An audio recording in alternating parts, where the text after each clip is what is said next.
This episode is brought to you by Shopify. Forget the frustration of picking commerce platforms when you switch your business to Shopify, the global commerce platform that supercharges your selling wherever you sell. With Shopify, you'll harness the same intuitive features, trusted apps, and powerful analytics used by the world's leading brands. Sign up today for your $1 per month trial period at shopify.com/tech, all lowercase. That's shopify.com/tech. Brooks Running has a new shoe for you runners out there. Did you hear that? Better turn up your volume. In fact, turn it up to the max. Introducing the all-new Ghost Max. It's got all kinds of things to make your knees and ankles feel protected, like Max Cushion, Max Soft Landings with DNA Loft V2 foam, and Max Smooth Rides with their Glide Roll Rocker. Feel better on your run with Ghost Max. Learn more at brooksrunning.com. Do you want to stay up to date with the messiest drama on the internet? Or what about those crazy viral challenges? Then be sure to tune in to TMZ Verified, the podcast. I'm Wild. I'm Steph. And each week we're either breaking down the spicy viral stories or we're hanging out with the most popular influencers around. Tana Mojo is in the building. I don't even know if they're hating. They're probably just telling the truth, but we love the haters too. Sophia Franklin. Yeah, I mean, we can talk, but like, let's be real with each other, you know? Bryce Hall is here, y'all. Make some noise, people. I'm single, by the way. Right. So if you like viral drama, influencer culture, and just overall hot messiness, check out new episodes of TMZ Verified every Thursday right here on Spotify.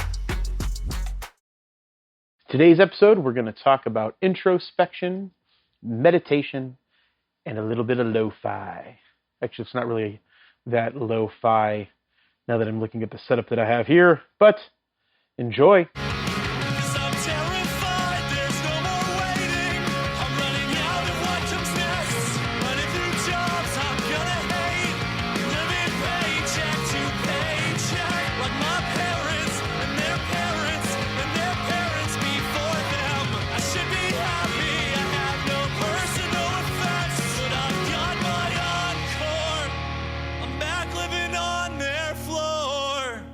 Thank you so much for tuning into The Age of Jeremy. I am your host, Jeremy Quintanilla, in fact.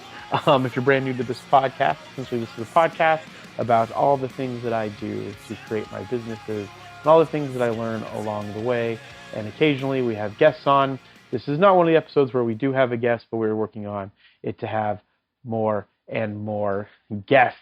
So I want to kick it off today to talk a little bit about some of the cool updates that I've seen across Twitter. And then I want to talk a little bit about the setup that I have here.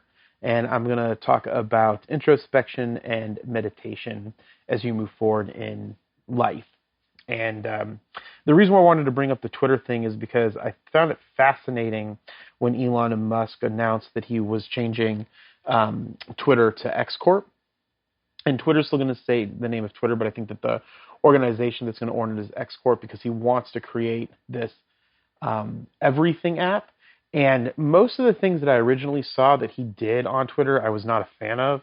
But now he did do something that I think is really, really interesting.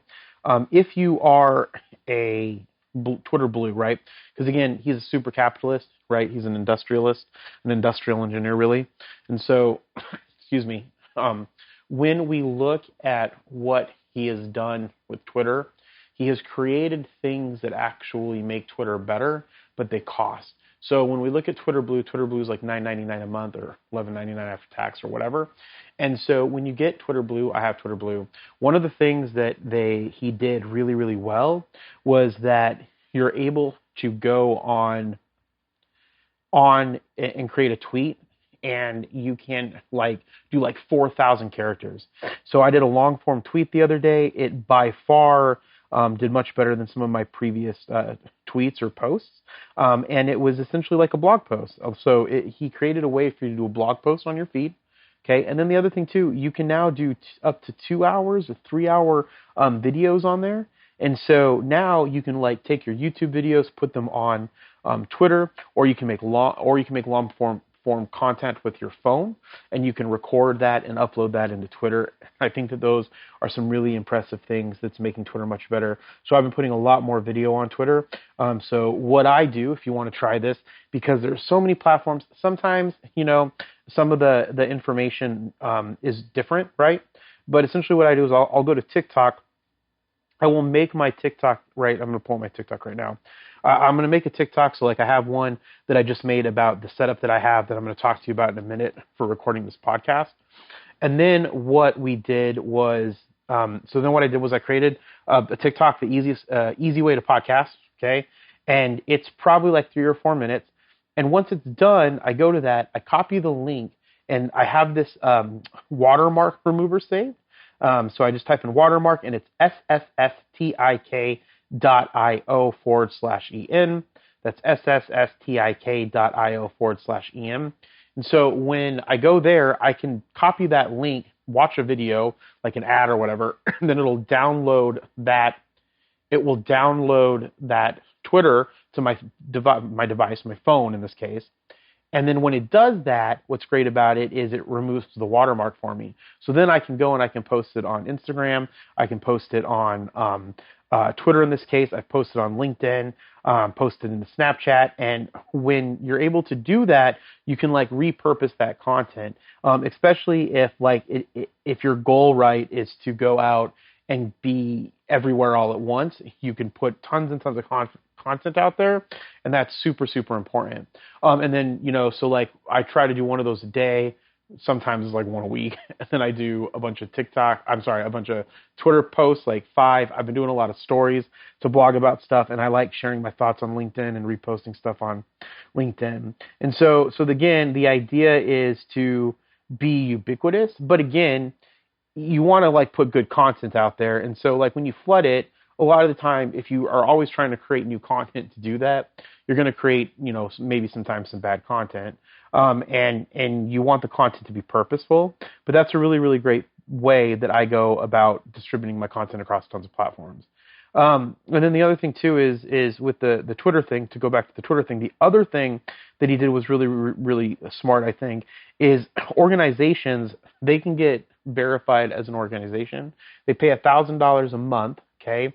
But what it does is it allows you to get a gold check mark for your business, and it can take your avatar, right? So we'll use Microsoft, for example. It can take the Microsoft avatar, so it's just the Windows image, and then you can pay another $50 a month and give that to someone, which verifies that person as an authorized user of that link. So essentially what it does is it says like, if like Satya Nadella, the CEO of Twitter, if you go onto his Twitter right now, it has his blue check mark, right, which comes when you're paying that $1,000 a month for the organization. Anybody that you give the thing to, they get a blue check mark, so they don't have to pay for it. And then next to it, it has like this little Windows image. And when you click that Windows image, it pulls up and it says this is a Twitter Blue account, and this is a verified organization account, or it's an authorized user or verification. Actually, you know what? I have my phone in front of me because of how I'm recording this. I'm sitting on my couch. Let me go see exactly what it says.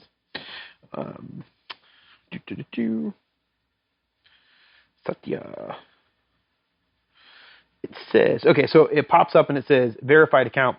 This account is verified because it's affiliated with Microsoft on Twitter. Learn more. This account is affiliated with Microsoft. So now you know that this person is with Microsoft. And it's a really great way to get away from the scammers. And it's also, from a capitalistic standpoint, if we're just talking from capitalistic, not giving my opinion on this, but from a capitalistic standpoint, it's really good because now he created a new way to create really good verification and to have this added on feature of, this added on feature costs $1,000 a month. So you're going to pay $12,000 a year just to have this, and then every person that you give it to, it's $50 a month. So that is one of the coolest things that I have seen in a long time from a business.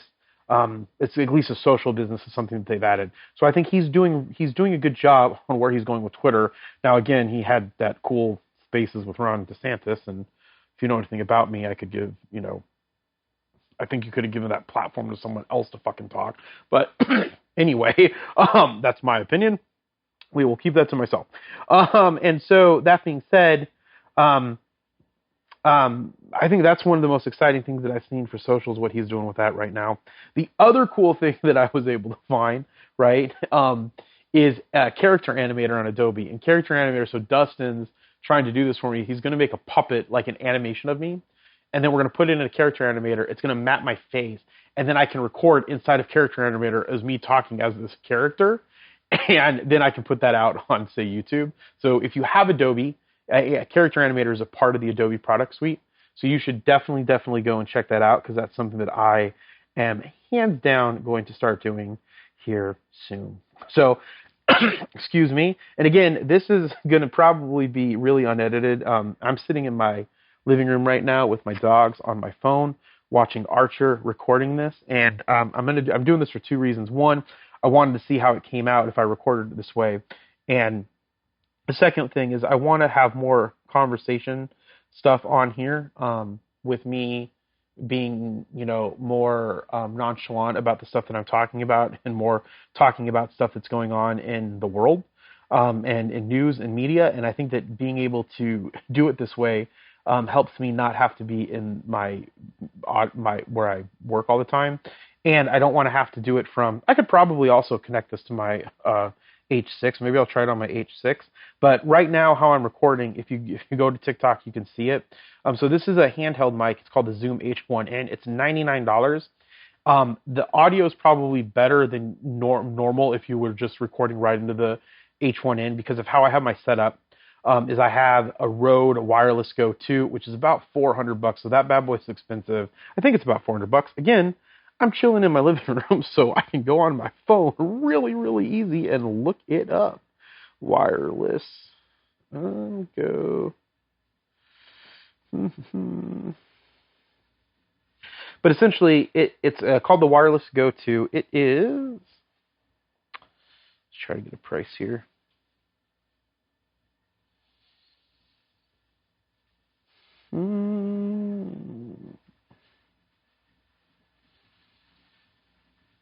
Does not have the price in here. Why should I just go to Amazon? So essentially, it's two pieces.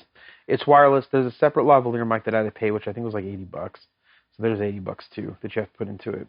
But I have the lavalier mic on. I have the gain set up where it's like negative. It's hitting about -12. And then I have. So hopefully it's not picking up too much of the outside noise.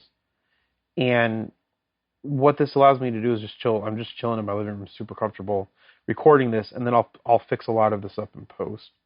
Or I'll put some plugins on it in post, but there's probably not. I was re-listening to it. I did some tests with it, and I was re-listening to it, and so I probably don't have to do anything crazy in post. And again, I wanted to do this for a couple of reasons. One, I wanted to people to realize, so the lavalier mic was $80, and then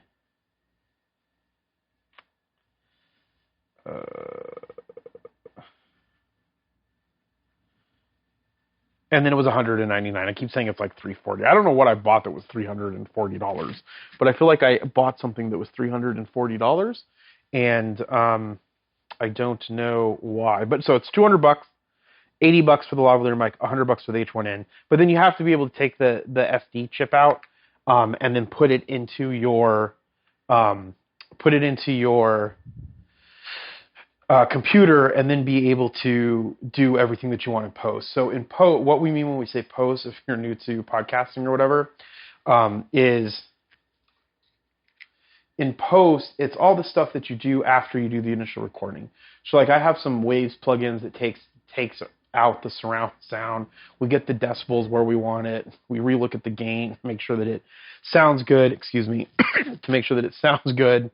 And so when we're doing that, it just kind of cleans up the audio a bit. But this is a super simple way. If you just bought an H1N, like I said, it's $99. You could just buy that bad boy. And again, maybe you don't have $99. I get that. But you could do that for $99. Get in a chip. I don't think a chip card came with it. I'm not 100% sure on that. But you do that. You just record. You keep it close to your mouth. Take out some of the outside gain. And you could essentially do anything that you could record anything. You could even set it up with the gain higher, and it probably could pick up multiple people. Or you could go back and forth when each of you talk. The point is that we have so many resources now available that are so inexpensive that allow us to create content and allow us to create decent content. So if you put time into the content that you're creating, right, and you put that out there, you can make yourself successful over time, and you can gain a following over time, right? I think what happens is we think that all of this stuff is super complicated. What you have to do is just find out what works for you and focus on it, and then you can move forward with it.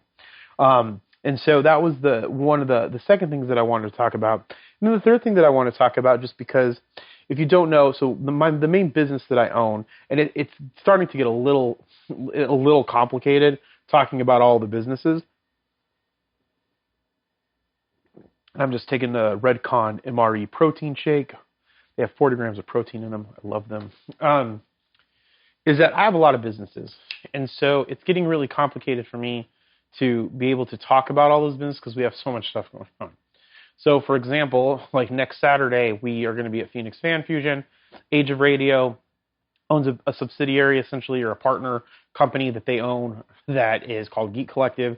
Geek Collective is going to have a booth. We got a banner for it today. We're going to be selling some podcasts. We're going to be selling copies of this comic book called Badass Girl. We tried to do a Kickstarter. We didn't hit our Kickstarter amount, so we're trying to drum some stuff up for it. So then when we go back into the marketplace in September, we can get the amount that we need to make the copies that we need to get that out of there. And I'm starting to become a really big fan of Kickstarter. And one of the cool things about Kickstarter is the crowdfunding situation is essentially a response by the Biden administration, if I understand correctly, for the fact that accredited investors are the only ones that can invest into companies. So an accredited investor is essentially someone who makes $250,000 or more over the previous 2 years if they're single, or $300,000 if they're married, or they're worth $1 million, not including the equity of their main residence.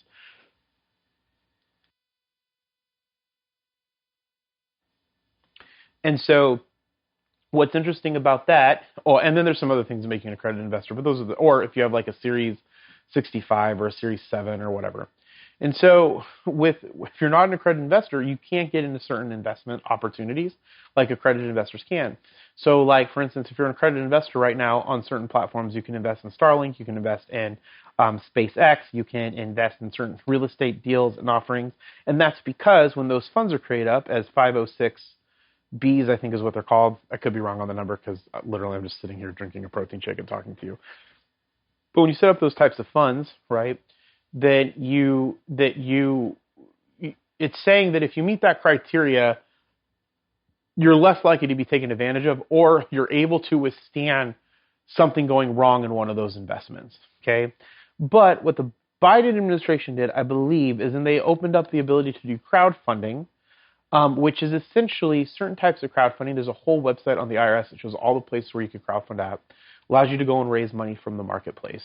And so I think that is a really, really great thing to do, and I think Kickstarter is a really, really great way. The only thing I don't get about the Kickstarters, because I haven't personally done them, Joey, who's the person that runs Geek Collective and owns the majority of it, he does a lot. He was the one that set the Kickstarter for Bass Girl, so I don't know if the people that invest in the Kickstarter own it. So if you're listening to this, hit me up on Twitter. It's at Age of Jeremy Q, or Age of Jeremy Q, and just let me know more about crowdfunding, because I want to research more of it, because I am getting, really I'm really a big fan of it, and a lot of games, like board games, that interest me, they start through crowdfunding to raise the money to take those to market, and I think that's really cool. And so point is that I have a lot of business, so it's getting a little complicated because we have Age of Radio, we have Q Financial, we have Refined Integrity that's going to be coming here soon. I have Merlin that's going to be coming out. I have obviously 32 Academy, the main one that makes money right now. We have Age of Radio, which is one of my passions. And then I have my own personal aspirations of making money through speaking or through stuff like this. Or through podcasting or writing or educational material, things me personally that my brand, the Age of Jeremy brand, can go out and do. And so it always gets convoluted or mixed up in my mind sometimes about what are the things that I want to talk about, what businesses do I want to promote, so forth. But in 3-2 Academy, we have a high ticket program that myself, May, and CJV or Coach JV do, called the Generational Shifter. And in that Generational Shifter, we do talk a lot about like it's mindset. So essentially, we take people through our 120-day challenge. We provide them accountability, and then we have all of this other material that we give them to help them, understand freedom, understand wealth creation through multiple generations, and how to change that mindset that we've been indoctrinated to. And so, there are things that I am a little bit more, I guess, academic in my thought process when it comes to the way that we've been indoctrinated and the way that propaganda works within the United States for our children and with our young adults and with our college students. So I am by no means in any way on the right conspiracy side of things, and I'm not super on the left conspiracy side of things, but I'm very progressive and very liberal when it comes to most of those things, in the sense that I believe in complete autonomy of the community and non-representation democracy, where people have full democracy where they can vote on more things. But the only way that we can get that is if we have a simple way in which the populace can vote on matters. And one of the reasons why I enjoy the blockchain so much is because I think distributed ledger technology is the way in which that we can create a system where that's safe and secure, that can be built on a blockchain that allows people to vote safely and securely. And when we have that and we can get it to the masses as quickly as possible, we can do a lot better job voting on things as a populace, and we will get exactly what the majority wants for things moving forward in the world. And so, anyway, so the point of all of that is that inside the Generational Shifter, we talk a lot about how the world indoctrinates us, and how the system is more like the financial system is going to be changing. Anyway, so the point is this mindset and this freedom, and a lot of this stuff that we talk about inside of is introspective stuff. And so I've been being a lot more introspective on me, because I understand that there's lots of things that I need to change. And it's interesting, it's hard because we have to look at ourselves objectively and say, I don't do this right. Not right. I need to get better at this. One of the things that I need to get better at is, and my wife brought this up to me, and then I started really deeply asking myself questions about this, is that, if I believe that anybody can accomplish anything, but then sometimes I do act like, say, a know-it-all, or that maybe I look down on people because I have a, higher education than other people. And I think some jobs are, not worth doing, that we could find a way to automate them. And so sometimes when I explain that, it can come out very rude and insensitive to people. And so me looking at that, of how I can be different, how I can think differently in those situations, how I can be different in those situations, is something that's really helped propel me forward. And I think it's something that any of the listeners here can benefit from asking themselves and looking deeply. And I think one of the ways in which we can look deeply at what is going on in our lives is through sitting and through meditation. And so I enjoy, hands down, I'm going to use an example. I love sitting just in silence. I love just sitting, being.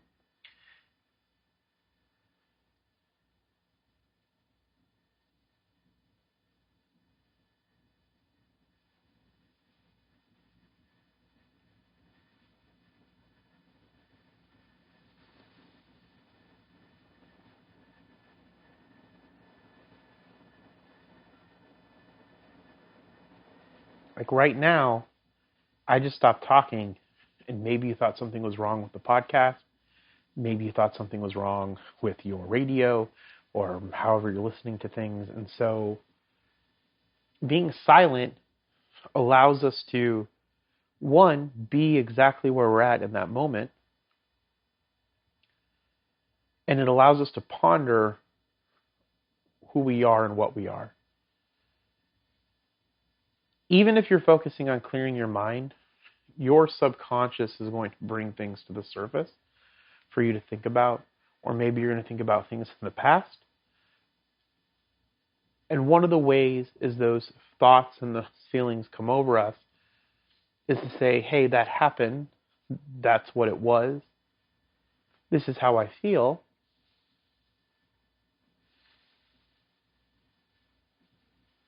And when I breathe out, I'm back to where I was at right now. So when we deal with our emotions, we have to accept them as they're coming in and let them pass through and let them go out. And what's great about that is when we do that and we understand more, we start to see things that are reoccurring in the thoughts that are coming in and reoccurring in the feelings. And then we can start asking ourselves, well, why do I feel that way? What is it that's making me feel that way? What is it that's making me think of this thing? Was it something that I did wrong in the situation? Was it something that affected me in some way? And when we ask those things, again, we can start answering them. And that is how we can move ourselves forward. And so it sounds simple because I'm saying that just stop and sit and breathe. But then over time, all of this introspection comes. And I read recently in a book about meditation and the benefits of meditation. I'm sorry, I didn't read this. I heard it on a podcast about a book that I haven't gotten yet and haven't read. And so it's saying that, and I want to read it so I can understand it more. But essentially what it was saying is that when we sit in meditation, we actually become more compassionate. And one of the greatest themes in Buddhism and why Buddhism is, if there were no esoteric practices, if there wasn't anything deeper that we could find, or any I hate to say this word, abilities that we could find and learn from esoteric practices, I would just say for the rest of my life that I am a practitioner of the Nembutsu, which is Namo Amida Butsu. Namo Amida Butsu is everything. It's so unexplainable. It's so ever-changing. It means so many things when you sit and you practice it. So many Buddhist scholars and monks have contemplated why it is what it is, how Amida's compassion comes through the Namo Amida Butsu. But when we sit, it's interesting that compassion can overtake us and we can become more compassionate. And I think I've mentioned this on the podcast before, but I'll mention it here again, is that there were tests in this book that, again, I haven't heard a podcast from the author about it, and he was doing tests, and they would have people come in and they would do these certain tests where they would have like maybe someone not share a seat or something. So one group didn't meditate before, and then no one shared the seat with the person that had like a cast on their leg or something. Okay. And then the group that meditated, more than almost every time, there was someone that gave up their seat for the person which the cast. And so they did this in different, in the experiment, they did it where it wouldn't have just because it was those people, right? That the meditation actually did something previously to make them more compassionate in that moment. And one of the things that I think makes people more compassionate when they sit and meditate is because it makes them more thoughtful, because of the things that are coming in and going out and the things that they're dealing with emotionally and subconsciously when they're sitting in meditation. And so that's why meditation is one of the best things that I think people can do. And again, I don't get to do it as much as I would like. And it doesn't have to be, if you're going to practice meditation, it doesn't have to be some epic event, right? And I think that that's what causes people to have the problem. Is if I'm here, right, I'm in my living room, we have like a wraparound, we made the couch that's in here to fit the area that we're in. Not like we handmade, like we were like, we needed to be these dimensions, this is the cloth that we want. So I guess we kind of handmade it, specifically made it. But, I'm sitting right here, I have Archer on, I have my headphones on so I can hear myself through the Zoom H1N. Again, not sponsored by Zoom, but pick one up, $99. And so I'm sitting here, and if I'm here where I'm at right now in the living room with you, and I close my eyes,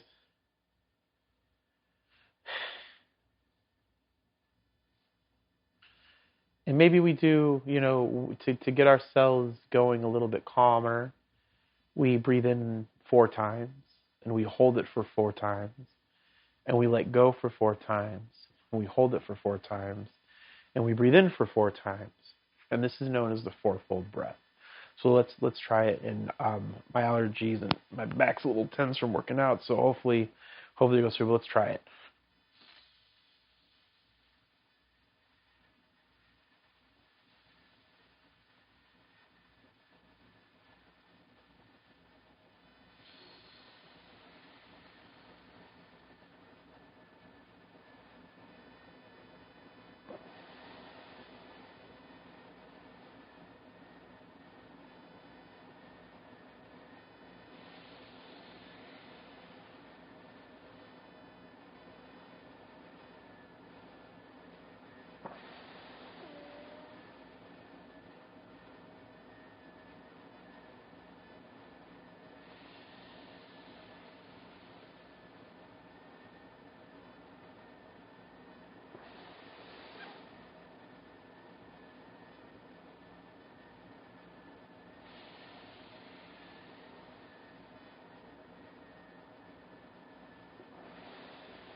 And now, just breathe in through your nose, out through your nose normally.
And that's just being where you're at,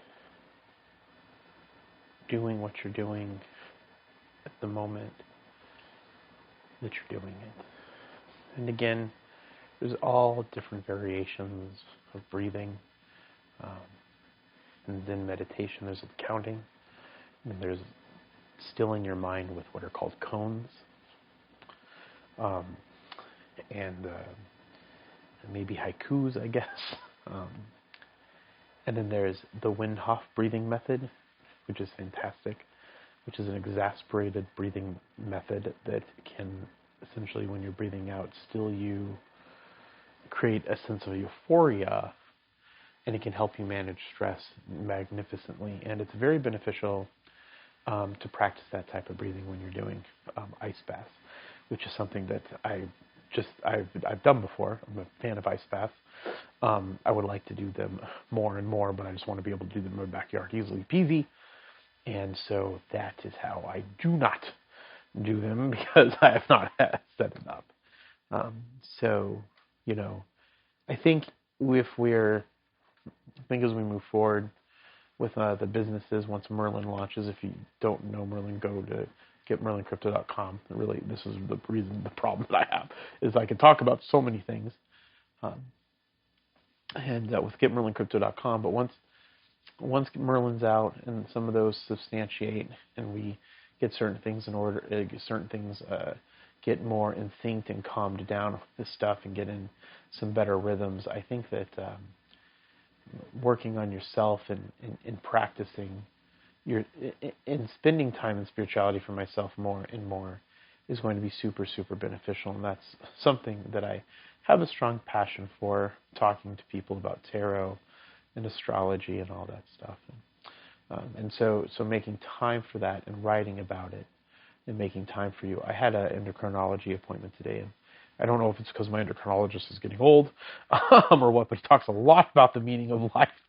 And he's always like, delegate more of the responsibility to people. Make more time for yourself. Focus on your health more and more, especially when you have something like diabetes. And he's always telling me that. And so I think there's some truth in that, is making sure that you're doing those things. But I think also, too, you have to have kind of a plan in place of the things that you want to accomplish when it comes to your spirituality goals. And it's just like anything else in the world, sitting and making time for it. And if you sit and make time for it, you will be more likely be able to do it in the future. So again, take some time to breathe. Take some time just to sit. Again, these things don't have to be epic. You don't have to become a yogi in a forest. That's what we talk to the people about in the Generational Shifter. Just spend 15 minutes a day sitting in silence, breathing, just like I did. Start with the 4-fold breath, and then just breathe normal.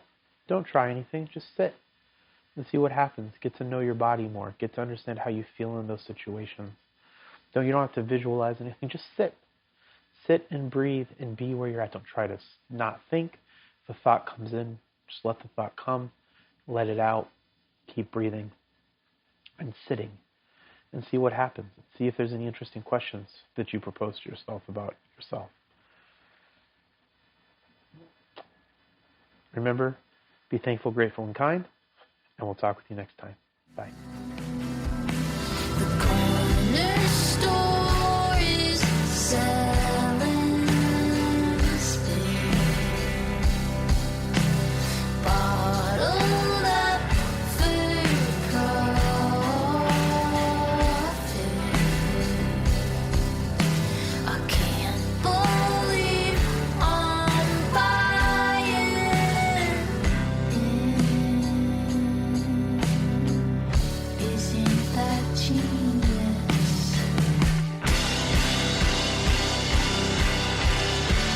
Again, this podcast is brought to you by me, Jeremy Quintanilla. Our opening song was Spanish love songs, Brave Faces Everyone. They have a new album out. Go check it out. Go check out their new single, Haunted. The closing song is Threatening Each Other, Recapitalism by Illuminati Hotties. This specific episode was brought to you from my living room, utilizing my Zoom H1N and my Rode Go 2 wireless mics with their lavalier mic. And one last time, be thankful, grateful, and kind. We'll talk to you next time. Bye.